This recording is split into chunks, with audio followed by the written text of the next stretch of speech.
एक गांव में अहमद नाम का एक लड़का रहता था। एक रात वो अपने कमरे में अकेला था और उसे डर लग रहा था। उसे लगता था कि कहीं जिन या भूत ना आ जाए।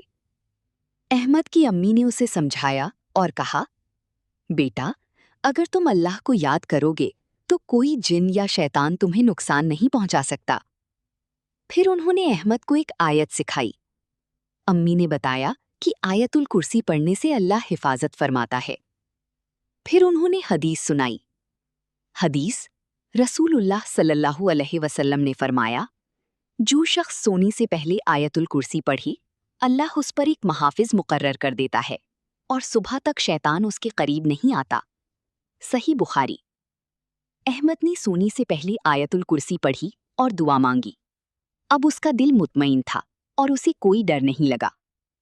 सबक: अल्लाह को याद करने और कुरान की आयत पढ़ने से इंसान हर बुराई और शैतान से महफूज रहता है।